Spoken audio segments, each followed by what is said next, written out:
Salam jemaat PLC yang dikasihi Tuhan, selamat datang, selamat beribadah kembali dalam PLC online.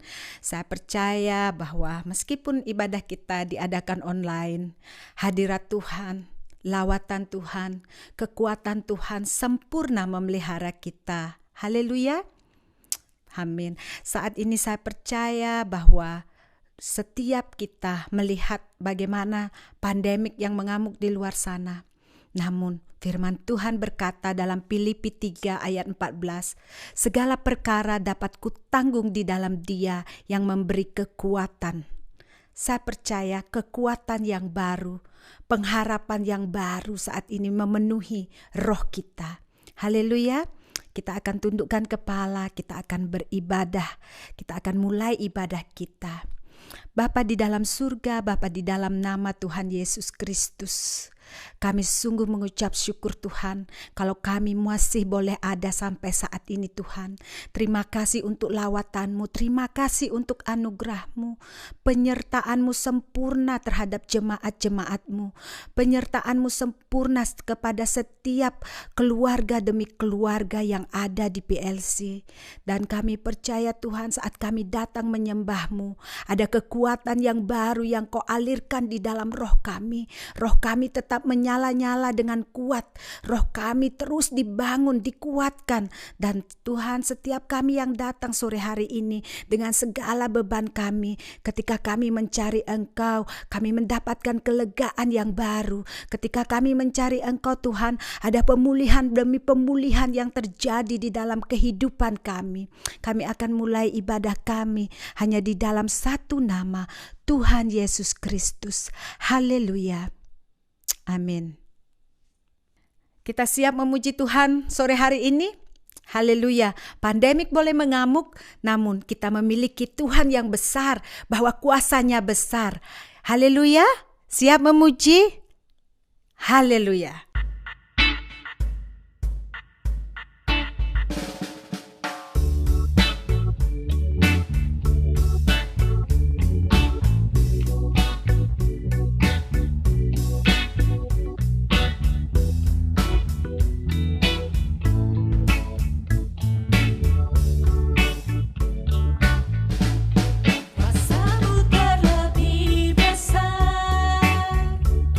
Tuhanku terlebih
Haleluya, haleluya. Kita siap terus memuji Tuhan. Saya percaya semua tembok-tembok dirobohkan karena Tuhan kita tidak hanya memiliki kuasa yang besar, tapi Dia juga sanggup mematahkan segala kutuk. Terpujilah namamu Tuhan. Terpujilah namamu Tuhan, kuat dan penuh kemuliaan. Satu suara kami nyatakan, kebesaran-Mu tetap selamanya. Terpujilah namamu Tuhan, hajat dan penuh keagungan.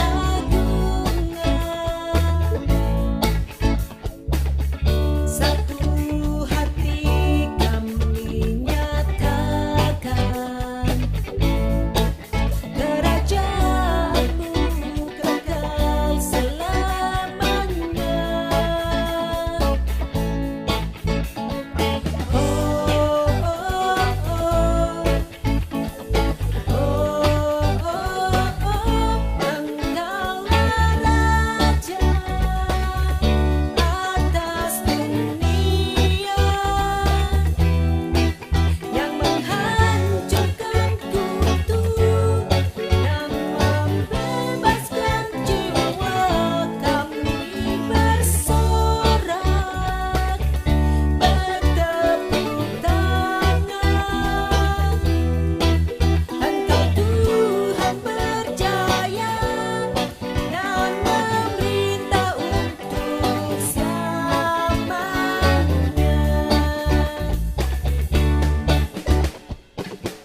Terpujilah namamu Tuhan, hajat dan penuh keagungan.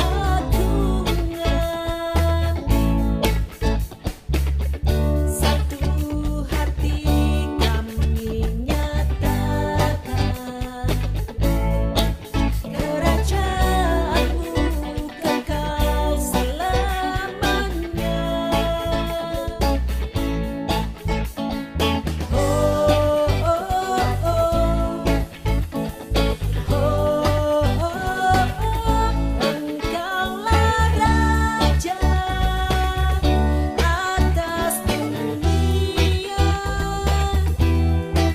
yang menghancurkan kutuk dan membebaskan jiwa kami bersorak, bertepuk tangan.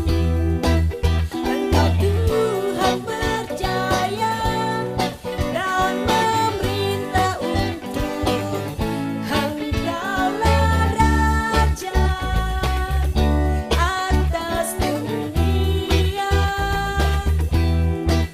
yang menghancurkan kutuk dan membebaskan jiwa kami bersorak, bertepuk tangan.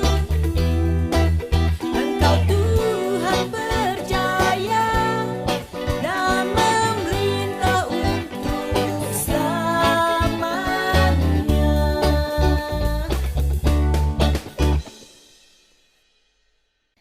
Kita akan masuk ke dalam penyembahan kita. Dan saya percaya bahwa kemuliaan Tuhan nyata di tempat ini. Ketika kita tinggikan namanya, ketika kita tinggikan Dia Allah yang bertahta di atas puji-pujian kita. Karena tidak ada Allah lain selain Yesus Tuhan kita. Let your name be glorified. Let your name be magnified, O Lord. Haleluya, haleluya.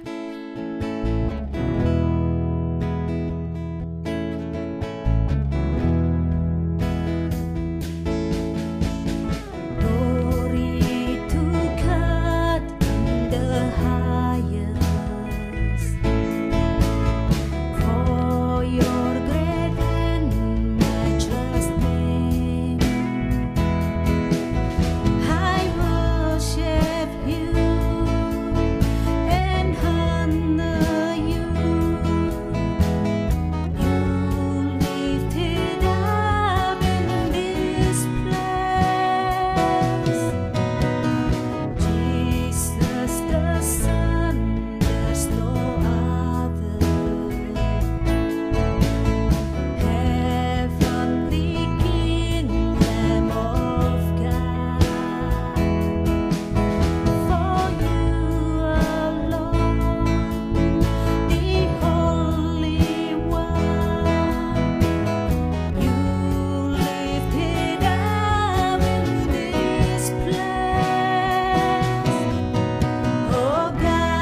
kasih Tuhan. Kami mau lebih lagi menyembah-Mu Tuhan. Terima kasih Tuhan. Hadirat-Mu memenuhi kami. Hadirat-Mu Tuhan tercurah atas jemaat-Mu. Haleluya. Terima kasih Bapa, terima kasih. Kami mau terus berdiam di dalam hadirat-Mu. Kami percaya Tuhan, di dalam hadirat-Mu ada ketenangan. Di dalam hadirat-Mu Tuhan terletak kekuatan kami. Kami mau terus lebih lagi menyembah-Mu. Dan kami percaya Tuhan bahwa di dalam Engkau kami mendapatkan pengharapan yang baru. Terima kasih Tuhan Yesus, terima kasih. Tuhan, biarlah pada malam hari ini setiap kami jemaat-Mu mendapat kelegaan di dalam hadirat-Mu. Hadirat-Mu penuhi kami Tuhan. Hadirat-Mu Tuhan. Haleluya.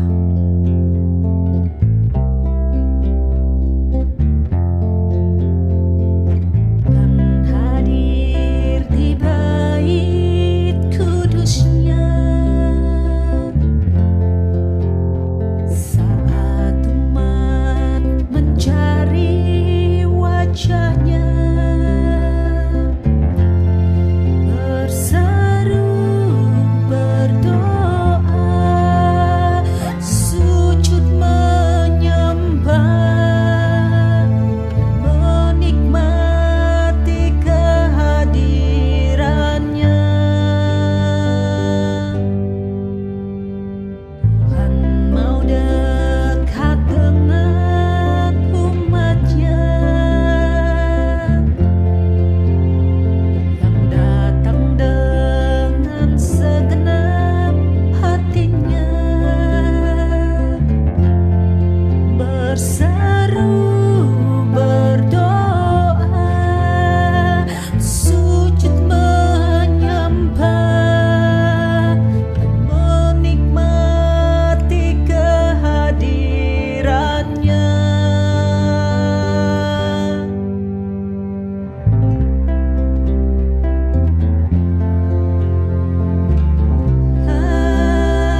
segala puji, segala hormat sudah kami naikkan ke hadapan tahta-Mu. Kini saatnya kami akan mendengar kebenaran firman-Mu.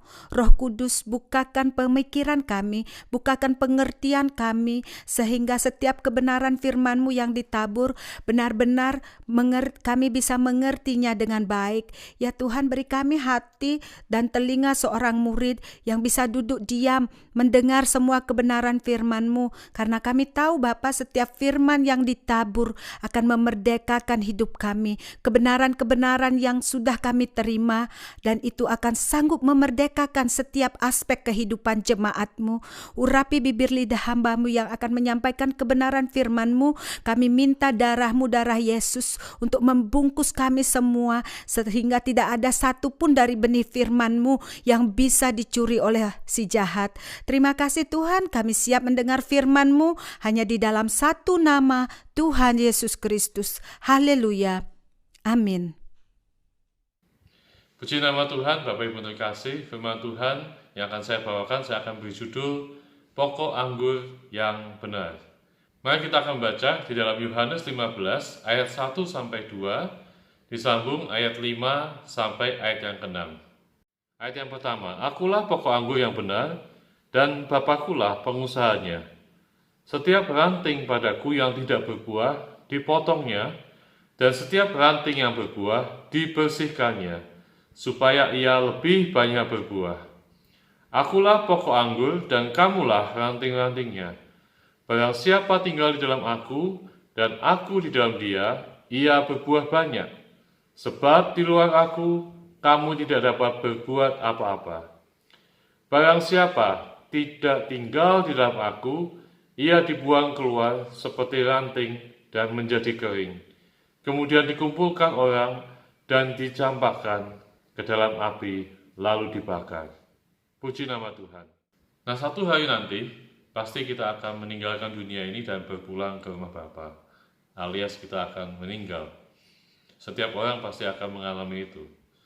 Pertanyaan saya buat saudara adalah, legasi apa yang akan kita tinggalkan buat orang di sekitar kita? Anda ingin dikenang orang sebagai apa? Ada orang yang dikenal karena prestasinya. Contohnya Alexander Agung atau Alexander the Great. Bahkan di belakang namanya disebutkan Yang Agung. Kenapa? Karena dia punya prestasi yang baik semasa hidupnya, yaitu dia sewaktu menjadi seorang raja, dia menaklukkan wilayah yang sangat amat luas, sehingga dia disebut Alexander Agung atau Alexander the Great. Ada orang lain lagi yang dikenang karena perbuatan baiknya. Dia adalah Mother Teresa atau Bunda Teresa. Dia dikenang karena dia melakukan banyak perbuatan kemanusiaan. Dia mendedikasikan hidupnya buat orang-orang miskin di tempat yang kumuh. Di India dia merawat orang-orang yang miskin, orang-orang yang berkekurangan, orang-orang yang nggak berada. Bahkan dia merawat orang-orang yang sakit HIV, sakit AIDS, sakit lepra, dan lain sebagainya. Dia dedikasikan hidupnya buat orang-orang yang membutuhkan. Dia dedikasikan hidupnya untuk kemanusiaan. Sehingga waktu dia meninggal, pemerintah negara sampai memberikan penghormatan terakhir berupa penghormatan kenegaraan karena jasanya buat kemanusiaan, buat orang-orang miskin. Dan bahkan dia dinobatkan sebagai saint atau santa oleh Vatikan. Tetapi di sisi yang lain, ada orang juga yang dikenang legasi yang dia tinggalkan karena kejahatannya. Dia adalah Pablo Escobar. Anda tahu mungkin Pablo Escobar? Ya, dia adalah raja kokain, raja kokain. Kalau ditaksir kekayaannya, dia setara dengan orang-orang yang terkaya di dunia saat ini. Tetapi ya, dia meninggalkan legasinya karena kejahatannya dengan menjual kokain. Di sisi yang lain, Pablo Escobar buat orang Kolombia dia juga dianggap orang yang baik. Kenapa? Karena dia juga disebut sebagai the Robin Hood of Colombia. Robin Hood dari Colombia.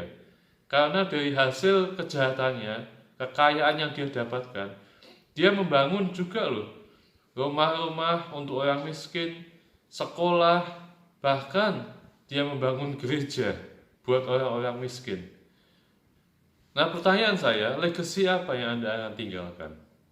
Apakah Anda akan meninggalkan legacy karena prestasimu, karena kebaikanmu, karena kesetiaanmu dalam rumah tangga, karena ketekunanmu dalam melayani Tuhan, kegigihanmu dalam berusaha, dalam bekerja? Apa yang akan tinggalkan? Buah apa yang Anda sudah berikan buat orang lain sehingga mereka bisa melihat hidupmu ada perubahan, orang lain bisa diberkati, orang lain bisa terinspirasi dari hidupmu? Ataukah sampai saat ini engkau belum memiliki buah yang bisa dinikmati orang dari kehidupanmu? Buahmu hanya menjadi cemoohan orang, Anda hanya dikenang sebagai orang tukang hutang, pelakor, berebut lelaki orang. Anda dikenal sebagai suami yang tidak pernah setia, yang suka menipu sana sini, suami yang tidak bisa memberi teladan kepada anak-anak. Mungkin Anda dikenal sebagai anak yang kurang ajar kepada orang tua, yang selalu tidak pernah menghormati orang tuamu. Legacy apa yang Anda tinggalkan dalam hidupmu hari-hari ini? Nah, saya punya seorang teman, dia melayani di sekolah minggu sebagai guru sekolah minggu, dan rupanya selama dia melayani, dia punya masalah di jantungnya, yaitu jantungnya mengalami pengapuran.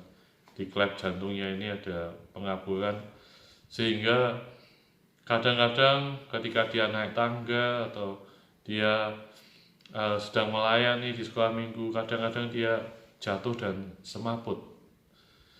Nah, satu kali dia berkata kepada saya bahwa dia akan dioperasi, jantungnya akan dioperasi. Saya sungguh excited, saya sungguh senang, dia pasti akan tidak harus menderita, dia pasti akan lebih semangat, lebih sehat. Dan satu kali akhirnya pagi-pagi sebelum dioperasi, saya bersama dengan Pak Adi, Bu Adi, kita berdoa bersama-sama dengan dia di rumah sakit itu, mendoakan dia. Wajahnya saya melihat dia ceria, tidak ada kekhawatiran sama sekali.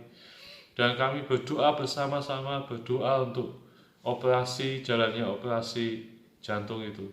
Ternyata setelah sekitar jam 2 siang, rupanya dari pihak rumah sakit berkata, cepat kembali ke rumah sakit, tolong didoakan.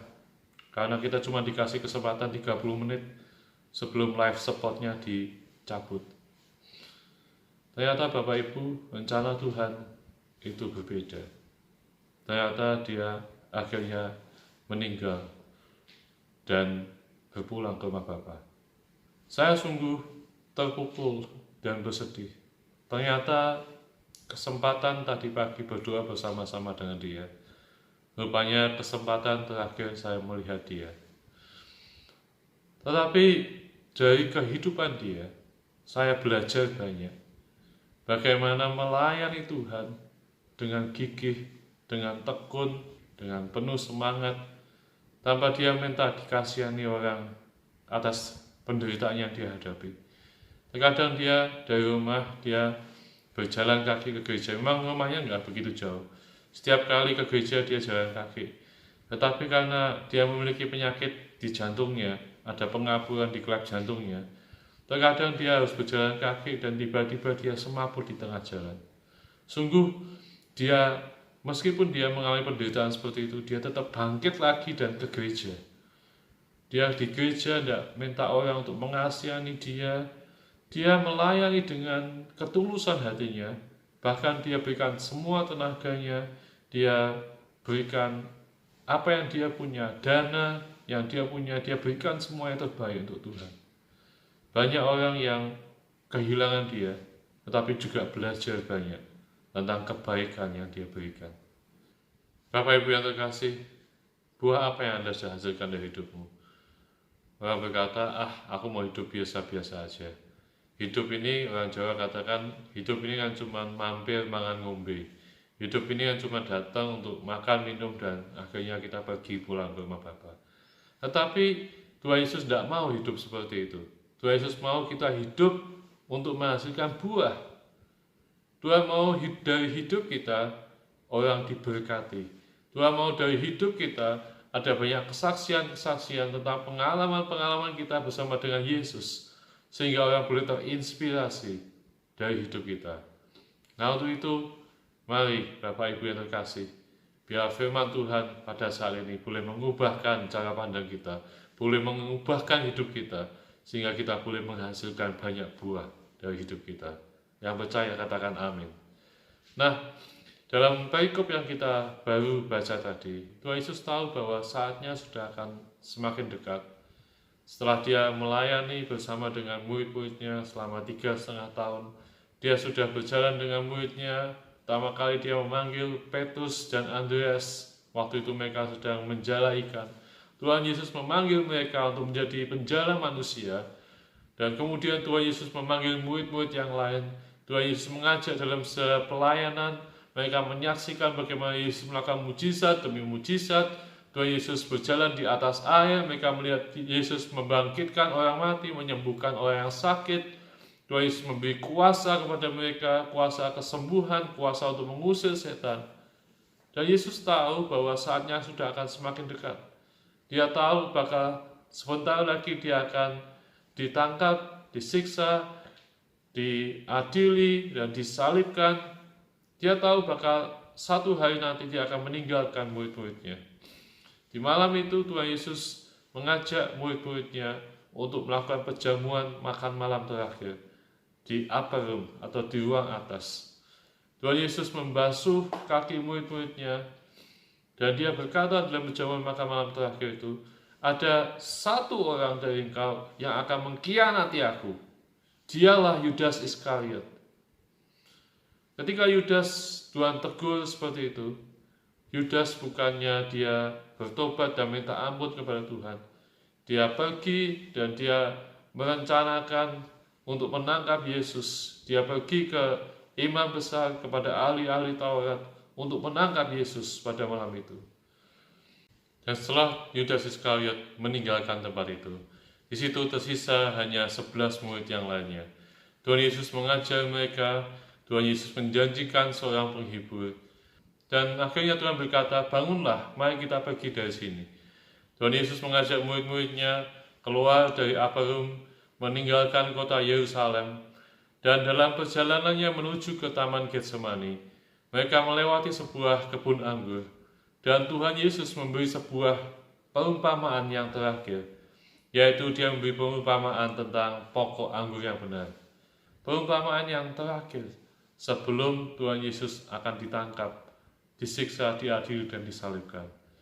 Nah, kalau ada seorang yang memberikan pelajaran atau nasihat yang terakhir, tentunya itu sebuah pelajaran yang berharga, bukan? Tentunya kalau kita diberi sebuah nasihat yang terakhir, kita akan lakukan, kita akan ingat terus kalau kita benar-benar mengasihi orang itu. Benar nggak, saudara?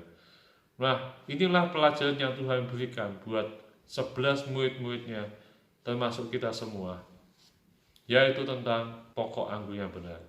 Di situ Tuhan berkata, akulah pokok anggur yang benar, dan kamulah ranting-rantingnya. Barang siapa tinggal di dalam aku, dan aku di dalam dia, dia akan berbuah banyak. Sebab di luar aku, kamu tidak bisa berbuat apa-apa.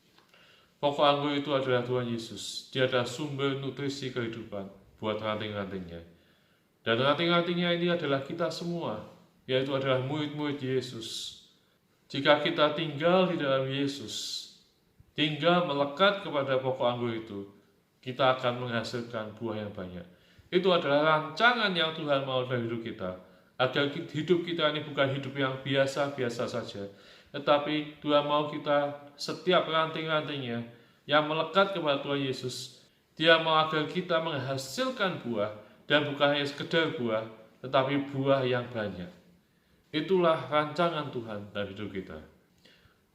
Nah, kalau kita membaca dalam New King James Version dalam Yohanes 15 ini, ternyata kita bisa melihat bahwa rancangan Tuhan dalam hidup kita itu menarik. Dalam New King James Version, Yohanes 15 dikatakan bahwa akulah pokok anggur yang benar, setiap ranting yang tidak menghasilkan buah akan dipotongnya. Tetapi kalau ranting itu menghasilkan buah, akan dibersihkannya sehingga menghasilkan lebih banyak buah. Dalam New King James Version dikatakan bukan hanya lebih banyak buah, dikatakan bears more fruit. Jadi Tuhan mau bukan sekedar menghasilkan buah, Dia ingin kita menghasilkan lebih banyak buah, bears more fruit. Tetapi rupanya rancangan Tuhan bukan hanya kita berhenti menghasilkan lebih banyak buah, Dia gak puas kita yang menghasilkan lebih banyak buah. Dikatakan di dalam ayat yang kelima, I'm the vine, you are the branches. He who abides in me and I in him bears much fruit, for without me you can do nothing. Tuhan gak mau berhenti kita menghasilkan lebih banyak buah, tetapi dikatakan dalam New King James Version bears much fruit. Kata much dalam grammar bahasa Inggris itu berarti sesuatu yang sudah tidak bisa dihitung lagi jumlahnya.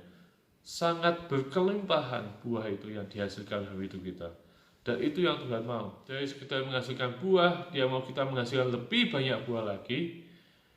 Dan bukan hanya itu aja, Dia mau kita hidup dalam segala kelimpahannya. Menghasilkan buah sampai tidak bisa terhitung jumlahnya, sehingga oleh orang-orang bisa benar-benar terberkati dari hidup kita. Ada banyak kesaksian-kesaksian, ada banyak pengalaman-pengalaman pribadi, mujizat-mujizat dalam hidup kita, sehingga kita boleh menyaksikan oleh orang-orang boleh terberkati, terinspirasi dari hidup kita. Itu yang Tuhan mau. Dan untuk itu mari kita belajar firman Tuhan ini. Yang pertama adalah ranting yang tidak berbuah dipotongnya. Mari kita membaca dalam Yohanes 15 ayat 1-2 disambung ayat yang ke-6. Akulah pokok anggur yang benar dan Bapa-Kulah pengusahanya. Setiap ranting padaku yang tidak berbuah, dipotongnya. Dan setiap ranting yang berbuah, dibersihkannya, supaya ia lebih banyak berbuah.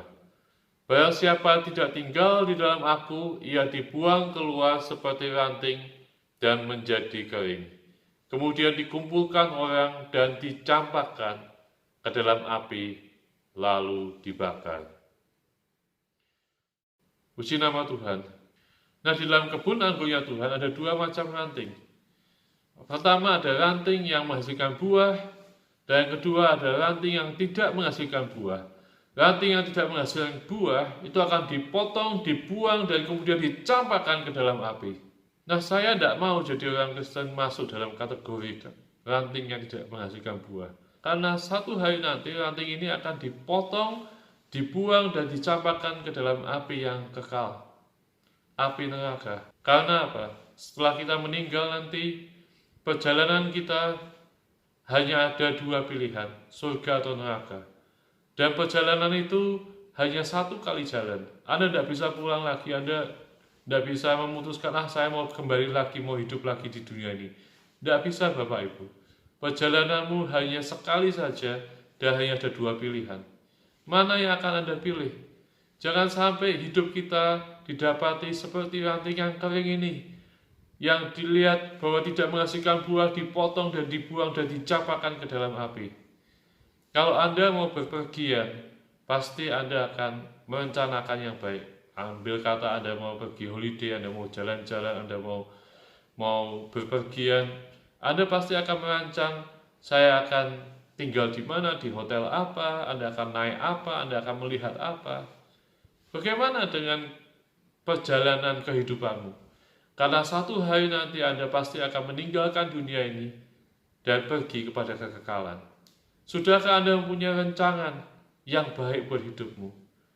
Sudahkah Anda menghasilkan buah? Saya nggak ingin dari kita semua yang mendengarkan pada saat ini berakhir seperti ranting yang tidak menghasilkan buah dan dipotong, dipangkas, dan dibuang ke dalam api yang kekal. Karena jangan sampai satu hari nanti kita menyesal di dalam neraka, di dalam api yang kekal itu. Penyesalan yang selamanya, Di situ hanya ada penderitaan, ada ratapan, ada tangisan. Tetapi semuanya sudah terlanjur. Nah, siapa yang Tuhan maksud dengan ranting yang tidak menghasilkan buah ini? Ada orang berkata, oh itu mungkin kan orang yang belum mengenal Tuhan, sehingga dia tidak menghasilkan buah, makanya dia dipotong dan dipangkas, dimasukkan, dicampakkan ke dalam api yang kekal. Tetapi menurut saya nggak mungkin, karena ranting tadi itu awalnya dia melekat kepada pokok anggur, tetapi didapati tidak menghasilkan buah, sehingga dia dipotong, menjadi kering dan dicampakkan ke dalam api yang kekal. Nah, kalau kita mau tahu apa yang Tuhan maksud dari ranting yang tidak menghasilkan buah, kita harus melihat perikop yang terjadi sebelumnya, yaitu di mana malam sewaktu Tuhan Yesus melakukan perjamuan malam terakhir. Di situ Tuhan Yesus berkata, ada satu muridku yang akan mengkhianati aku, dialah Yudas Iskariot. Itulah murid Tuhan Yesus yang Tuhan maksud. Ranting yang tidak menghasilkan buah, yang tadinya melekat pada Tuhan Yesus, tetapi didapati tidak menghasilkan buah. Siapakah Yudas Iskariot? Bukankah dia adalah murid Yesus? Murid yang sudah berjalan dengan Yesus selama 3,5 tahun, mengalami pengalaman pribadi dengan Yesus. Dia melakukan bagaimana Tuhan Yesus melakukan banyak mujizat. Dia melihat sendiri bagaimana Yesus penuh kuasa, menyembuhkan orang sakit, membangkitkan orang mati, mengusir roh jahat. Bukankah Yudas Iskariot diberi kuasa oleh Tuhan Yesus untuk menyembuhkan orang sakit, untuk mengusir setan? Bukankah dia adalah orang yang punya koneksi secara langsung, secara pribadi dengan Yesus? Dia bisa bercakap-cakap dengan Yesus setiap hari, bergaul dengan Yesus setiap hari. Tetapi kenapa dia masuk dalam kategori ranting yang tidak menghasilkan buah, yang akhirnya dipotong, dicampakkan ke dalam api? Saudara yang terkasih, pastikan hidupmu jangan seperti Yudas yang berakhir dengan sia-sia, yang berakhir didapati tidak menghasilkan buah. Apa salah Yudas? Yudas selama mengiring Yesus, rupanya dia lebih mencintai uang daripada mencintai Yesus. Pada waktu Tuhan Yesus bersama murid-muridnya berada di rumah Maria, Marta, dan Lazarus. Di situ Maria, dia memberikan minyak yang terbaik, minyak narwastu, dan dia berikan kepada Yesus. Dia pecahkan minyak narwastu itu, dia berikan kepada Yesus. Apa kata Yudas kepada Maria? Yudas berkata, bukankah ini pemborosan? Bukankah minyak narwastu ini mahal harganya? Kalau minyak ini dijual harganya 300 dinar, gaji setahun, uang yang banyak. Uang ini lebih baik diberikan kepada orang-orang miskin. Kalau Anda ada di situ, Anda akan setuju dengan apa yang dikatakan Yudas, benar? Wah, Yudas ini benar. Uang 300 dinar ini jumlahnya banyak. Ini lebih baik dikasihkan kepada orang-orang miskin daripada diboroskan, ditumpahkan kepada Yesus. Anda akan berpikir, Yudas ini rohani banget. Dia memperhatikan orang-orang miskin. Tetapi apa yang sebenarnya terjadi pada Yudas? Yudas kelihatannya rohani banget. Tetapi sedalam-dalam hatinya hanya Yesus yang tahu.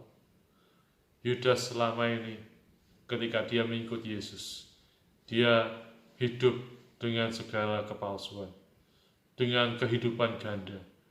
Bukankah itu yang kadang terjadi dalam kehidupan kita sebagai orang Kristen? Orang nggak tahu sedalam-dalamnya hidup kita. Kita mungkin bisa kelihatan rohani. Di gereja kita bisa kelihatan melayani Tuhan, kita bisa kelihatan rohani. Tetapi sedalam-dalamnya hidup kita, hanya Tuhan dan kita yang tahu. Mungkin ada banyak pelanggaran dalam hidup kita. Ada banyak dosa dalam hidup kita yang orang lain nggak tahu. Roh Kudus menegur kita setiap kali. Anda selalu berkata, nanti dulu. Sehingga semakin lama Anda semakin kebal jatuh dalam dosa itu. Entah itu dosa, perzinahan, hawa nafsu. Mungkin apapun yang terjadi dalam hidupmu, Anda sendiri yang tahu pada saat ini. Yang buat engkau semakin jauh dari Tuhan. Roh Kudus tegur Anda selalu berkata, nanti dulu. Aku masih mau bersenang-senang. Aku ingin menikmati hidupku. Saudara, jangan sampai waktu kehidupan kita berakhir dan semuanya hanya penyesalan. Nanti di neraka yang kekal, Anda yang menyesal. Oh, seandainya waktu ada altar call, seandainya waktu firman Tuhan disampaikan, aku hampir saja bertobat. Tetapi semuanya sudah sia-sia. Jangan sampai pada akhirnya Anda didapati sebagai ranting yang kering, yang tidak menghasilkan buah. Waktu yang Tuhan sudah berikan buat hidup saya dan saudara, Anda akhirnya dipotong dan dicampakkan ke dalam api, dalam penyesalan. Waktunya sudah terlambat.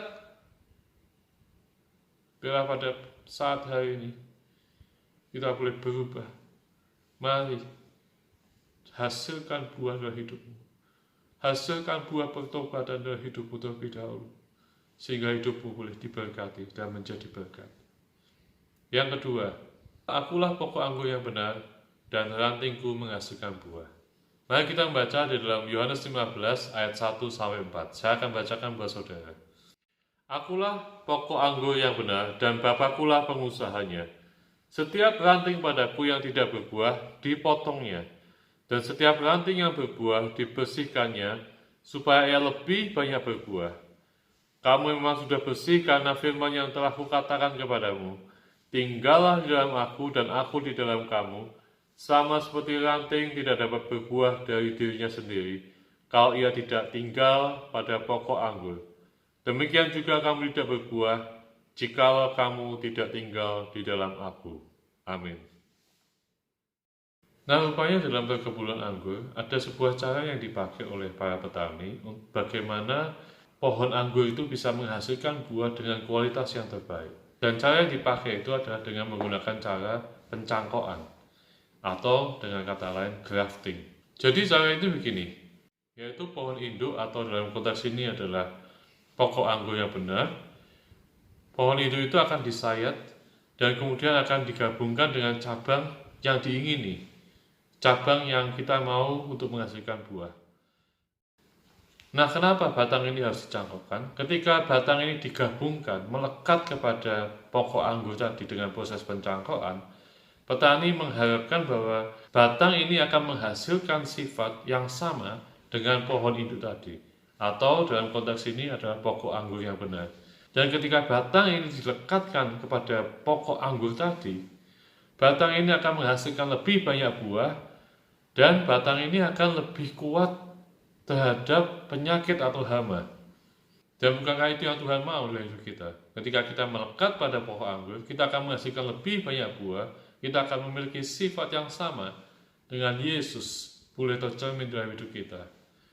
Dan Bapak Ibu yang terkasih, bukankah itu yang dikatakan dalam Roma 11 ayat 13 dan 17? Aku berkata kepada kamu, hai bangsa-bangsa bukan Yahudi, justru karena aku adalah rasul untuk bangsa-bangsa bukan Yahudi, aku menganggap hal itu kemuliaan pelayananku.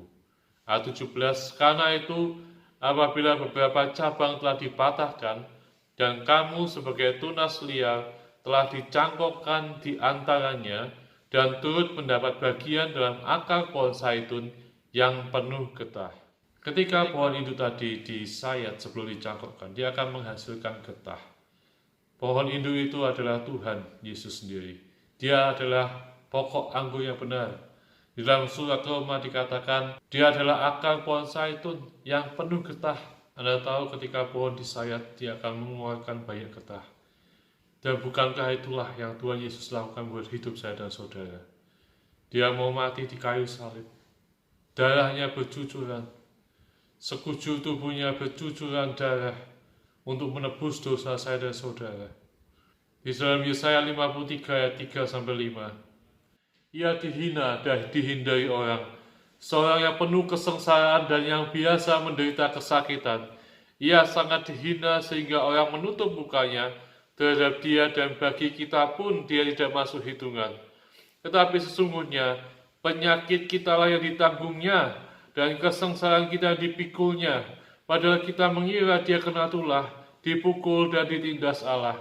Tetapi dia tertikam oleh karena pemberontakan kita, dia diremukkan oleh karena kejahatan kita. Ganjaran yang mendatangkan keselamatan bagi kita ditimpakan kepadanya, dan oleh bilur-bilurnya kita menjadi sembuh. Amin. Melalui pengorbanan Tuhan Yesus di kayu salib, Dia telah menebus kita dengan darahnya yang mahal. Dia telah menebus kita dari semua dosa, dari semua pelanggaran, dari semua cara hidup kita yang sia-sia, sehingga kita tidak hidup lagi di bawah kutuk. Kita tidak hidup lagi di bawah kutuk sakit penyakit, kutuk kebangkrutan, kutuk kemiskinan, kutuk dikuasai oleh warisan sia-sia. Dia telah memberikan kita hidup yang berkelimpahan. Dan itulah hidupnya Yesus. Yesus yang mau disalib, Dia mau mengorbankan dirinya untuk kita semua. Sama seperti pohon yang mau dicangkokkan, dia disayat sehingga dia mengeluarkan getah. Tapi ketika cabang itu dicangkokkan, melekat pada batang induk atau pokok anggur tadi, kita boleh mendapat bagian dalam kerajaan Allah. Kita juga berhak untuk mendapatkan warisan. Apa yang Tuhan janjikan kepada Abraham boleh terjadi dalam hidup kita semuanya. Boleh terjadi dalam hidup saya dan saudara. Hidup diberkati dalam nama Yesus. Yang percaya katakan amin. Yang ketiga, kita akan belajar ranting yang berbuah akan dibersihkannya sehingga menghasilkan lebih banyak buah lagi. Yohanes 15 ayat kedua kita akan baca bersama-sama. Setiap ranting padaku yang tidak berbuah dipotongnya, dan setiap ranting yang berbuah dibersihkannya supaya ia lebih banyak berbuah. Tuhan Yesus mau dari kita semua untuk menghasilkan buah. Amin. Tetapi Dia tidak mau berhenti dengan hanya menghasilkan buah. Tuhan mau kita untuk menghasilkan lebih banyak buah. Bear more fruit. Untuk menghasilkan lebih banyak buah, apa yang akan dilakukan? Dia akan membersihkan kita sehingga kita menghasilkan buah. Yang dimau oleh pengusaha kebun anggur itu, yaitu Bapa kita. Dia tidak mau kita menghabiskan energi kita untuk menghasilkan daun saja. Kalau Anda sebagai ranting yang hanya menghasilkan daun saja, Dia akan potong, Dia akan campakkan ke dalam api dan dibuang. Dia mau kita menghabiskan energi kita untuk menghasilkan buah. Sehingga apa yang Dia lakukan? Dia akan membersihkan ranting-ranting itu. Dia akan membersihkan dari daun-daun yang tidak berguna. Dia mau agar kita memfokuskan energi kita untuk menghasilkan buah. Dan itu yang Tuhan mau. Tetapi terkadang dibersihkan itu tidak enak. Sebagai ranting-ranting ketika kita sedang dipangkas, dipotong, itu tidak enak. Waktu kita sedang di-pruning oleh pengusaha kebun anggur itu tidak enak. Tetapi lihatlah, apa tujuan yang Tuhan mau dari hidup kita. Dia punya tujuan yang baik, Dia punya rancangan yang indah. Dia nggak mau kita hanya menghasilkan buah saja, tetapi rancangannya pada akhirnya agar kita menghasilkan lebih banyak buah. Dalam hidup kita, dalam perjalanan kita dengan Yesus, kadang Tuhan mengizinkan kita untuk dibersihkan. Dan proses dibersihkan itu tidak enak. Kita mungkin berdoa untuk meminta mendapatkan pekerjaan, tetapi baru beberapa bulan, tiba-tiba kita kena PHK. Anda mungkin bertanya, kenapa Tuhan itu terjadi Tuhan? Bukankah aku sudah mengikut Engkau, sudah benar di hadapan Tuhan? Kenapa aku kena PHK? Anda mungkin sedang melayani Tuhan menggebu-gebu, tiba-tiba ada orang yang menggosipin Anda, ada orang yang iri hati terhadap Anda, ada orang-orang yang menjengkelkan dalam pelayanan.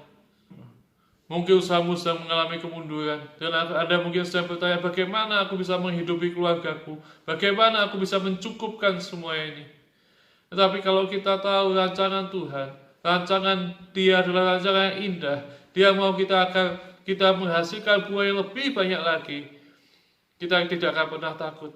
Mungkin kita sedang diproses tidak enak, kita sedang dipangkas, kita sedang dibersihkan tidak enak. Tetapi tujuannya adalah agar kita menghasilkan lebih banyak buah. Tujuannya bukan rancangan kecelakaan, tetapi rancangan hari depan penuh dengan harapan, rancangan hidup yang berkelimpahan. Itu yang Tuhan mau. Dan kalau hari ini Anda sedang mengalami tantangan dalam hidupmu, percayalah, Dia tidak pernah merancang rancangan kejahatan dalam hidupmu. Dia mau Anda hidup dalam berkelimpahan. Dia mau Anda hidup diberkati. Sehingga kalau pada saat ini Anda sedang dibersihkan, Anda sedang dimurnikan, Anda bisa terus mengucap syukur kepada Tuhan. Oh, mungkin teman bisa datang dan pergi. Mungkin orang bisa mengecewakan aku. Mungkin bahkan keluarga aku bisa mengecewakan aku. Tetapi aku punya Allah yang hidup. Dia satu-satunya penolong. Dia satu-satunya sahabat yang baik. Dia satu-satunya jawaban dalam hidupku. Aku tidak pernah takut. Apapun yang terjadi, Tujuannya dia sang pengusaha kebun anggur. Dia mau Anda hidup dalam berkelimpahan. Dia mau Anda hidup diberkati. Yang keempat dan yang terakhir, barang siapa tinggal dalam aku, ia berbuah sangat amat banyak. Yohanes 15 ayat 5 sampai ayat yang ke-8. Akulah pokok anggur dan kamulah ranting-rantingnya. Barang siapa tinggal di dalam aku dan aku di dalam dia, ia berbuah banyak. Sebab di luar aku kamu tidak dapat berbuat apa-apa. Barang siapa tidak tinggal dalam aku, ia dibuang keluar seperti ranting dan menjadi kering. Kemudian dikumpulkan orang dan dicampakkan ke dalam api lalu dibakar. Jika kamu tinggal di dalam aku dan firmanku tinggal di dalam kamu, mintalah apa saja yang kamu kehendaki dan kamu akan menerimanya. Dalam hal ini Bapa-Ku dipermuliakan, yaitu jika kamu berbuah banyak dan dengan demikian kamu adalah murid-murid-Ku. Yang percaya katakan amin. Saya mencoba mencari tahu berapa lama sih proses pruning atau membersihkan pohon anggur itu. Bapak Ibu yang terkasih, pohon anggur itu rupanya dia bisa hidup sampai 100 tahun. Dan ternyata sebagai pengusaha kebun anggur, proses pruning itu akan dilakukan selamanya. Saya percaya Tuhan akan terus membersihkan kita, sehingga hidup kita semakin serupa dengan hidupnya Yesus. Amin. Kadang kalau kita masih suka marah, terkadang dalam pelayanan, dalam kehidupan sehari-hari, malah kadang kita ditemukan dengan orang-orang yang menjengkelkan, yang kadang membuat kita harus lebih sabar, membuat kita harus lebih menahan ego kita. Saya percaya kita semakin lama semakin dibersihkan Tuhan. Kita bisa membuang segala kepahitan kita. Kita bisa memaafkan orang yang menjengkelkan kita. Kita bisa membuang segala ego kita, sehingga kita boleh hidup kita boleh menginspirasi banyak orang. Hidup kita bisa lebih diberkati ketika kita mau melekat terus dengan pokok anggur tadi. Nah, Bapak Ibu yang terkasih, rupanya sebagai pengusaha kebun anggur, saya mempelajari anggur kalau berumur di bawah 3 tahun, rupanya belum bisa dinikmati hasilnya, karena hasilnya terlalu sedikit dan rasanya masih terlalu mentah. Ternyata sebagai pengusaha kebun anggur, anggur itu baru bisa dinikmati ketika dia berumur 4-7 tahun. Dan itu membutuhkan waktu yang lama. Anda harus tetap di-pruning, Anda harus tetap dibersihkan selama 4-7 tahun. Tetapi bukan hanya 4-7 tahun, ternyata untuk mendapatkan kualitas yang paling baik, ternyata butuh waktu 10-20 tahun. Anggur yang kelihatannya sudah 4-7 tahun yang sudah lama, ternyata hasilnya masih sedikit asam, rasanya masih belum kompleks. Sehingga kalau pengusaha kebun anggur mau mendapatkan hasil yang terbaik dari pohon anggur itu, dia harus menunggu 10-20 tahun, dibersihkan, dipangkas, dipotong yang tidak berguna. Sehingga setelah 20 tahun, baru di situ akan dinikmati hasilnya yang terbaik. Yaitu anggur itu akan mempunyai hasil yang kompleks, rasanya yang enak, the best quality, rasa yang bisa dinikmati oleh orang-orang. Orang akan melihat ini adalah anggur yang terbaik yang keluar dari hidup kita semua. Saya percaya firman Tuhan ini boleh mengubahkan dan memberkati hidup kita semua. Amin. Mari kita satukan hati untuk berdoa. Terima kasih Tuhan, hamba-Mu sudah selesai berbicara Tuhan. Tapi kami percaya firman-Mu boleh menjadi kekuatan, boleh menjadi rema dalam hidup kami Tuhan. Dan kami percaya Tuhan, kami semua yang mendengarkan pada saat ini Tuhan, kami tidak ingin didapati seperti ranting yang tidak menghasilkan buah Tuhan. Kami tidak ingin seperti Yudas Iskariot Tuhan. Kami percaya Tuhan, kami mau menjadi orang Kristen yang benar-benar melekat pada Engkau Tuhan. Dan hidup kami menghasilkan buah Tuhan. Kami percaya Tuhan, satu hari nanti Tuhan, kami boleh didapati hidup kami boleh menjadi hidup yang berdampak. Hidup kami boleh menjadi berkat buat orang lain. Dan orang lain boleh terinspirasi dari kesaksian demi kesaksian. Setiap pengalaman kami bersama dengan Engkau Tuhan. Kami percaya Tuhan, tantangan boleh ada pada saat ini Tuhan, masalah boleh ada. Tetapi kami tahu Tuhan, hanya dengan melekat pada Engkau Tuhan, hanya melekat pada pokok anggur itu Tuhan, Engkau adalah satu-satunya sandaran kami, Engkau adalah satu-satunya jawaban kami Tuhan. Di dalam nama-Mu Tuhan kami percaya Tuhan, di dalam nama-Mu Tuhan kami mendapatkan jawaban, di dalam nama-Mu Tuhan kami boleh mendapatkan pengharapan Tuhan. Kami boleh berbangga punya Allah yang baik, Allah yang setia, Allah yang dahsyat, Allah El Shaddai. Dia yang mengucapkan janjinya, dia akan menepati janjinya Tuhan. Akan terjadi dalam hidup kami semuanya pada saat itu Tuhan. Di dalam nama Yesus kami berdoa dan mengucap syukur. Amin.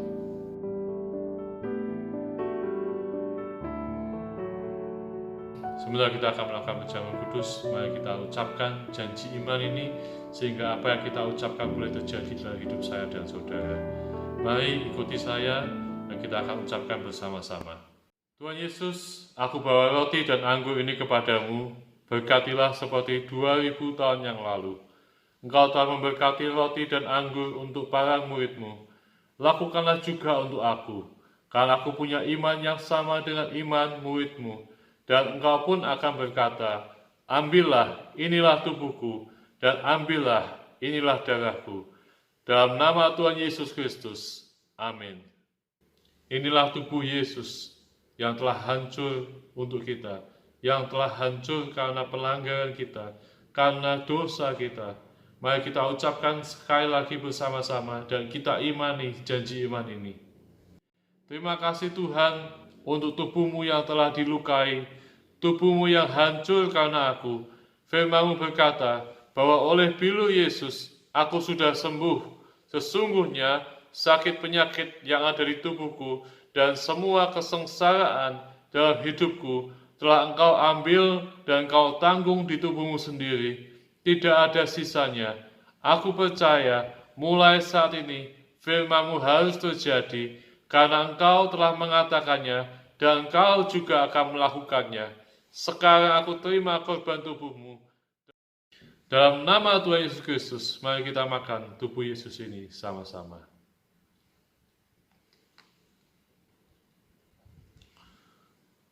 Mari kita angkat cawan ini tinggi-tinggi. Ini adalah darah Yesus yang tercurah buat kita, yang sudah menebus kita.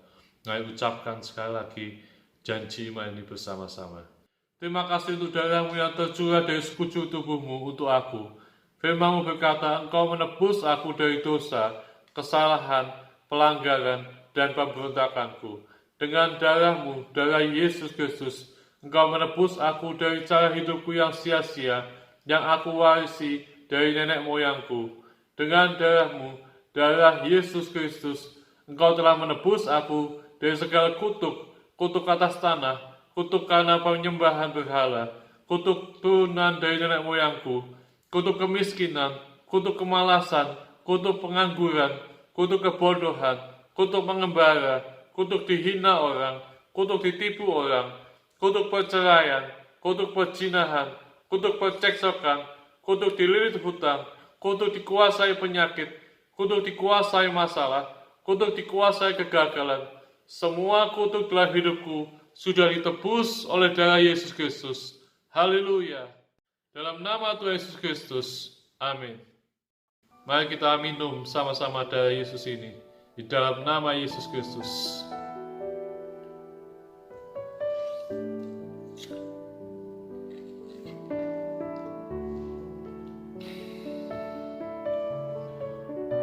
Terima kasih Tuhan untuk tubuh-Mu dan darah-Mu.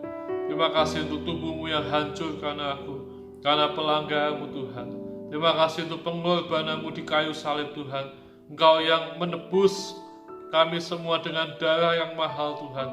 Setiap bilu-bilu darah-Mu Tuhan telah menyembuhkan kami dari segala sakit penyakit, telah menebus kami dari cara hidup kami yang sia-sia, telah menebus kami dari segala kutuk dalam hidup kami Tuhan. Terima kasih Tuhan, kami percaya Tuhan, hidup kami ketika kami tinggal di dalam Engkau, dan Engkau ada di dalam kami Tuhan. Ketika kami melekat pada Engkau Tuhan, pokok anggur itu Tuhan, kami akan menghasilkan buah Tuhan. Dan kami percaya Tuhan, hidup kami boleh menjadi hidup yang diberkati, hidup yang berdampak Tuhan. Kami percaya setiap yang mendengarkan firman pada saya Tuhan, kami boleh mengalami kesembuhan, kami boleh mengalami pemulihan, kami boleh mendapatkan jawaban, kami boleh mendapatkan terobosan, kami boleh mengalami mujizat, kami boleh mengalami pengalaman pribadi bersama dengan Kau Tuhan. Dan saat itu Tuhan, biar hidup kami boleh menjadi kesaksian buat banyak orang Tuhan. Kami boleh mengalami the year of sign and wonders dalam hidup kami. Terima kasih Tuhan, di dalam nama Yesus kami berdoa. Amin.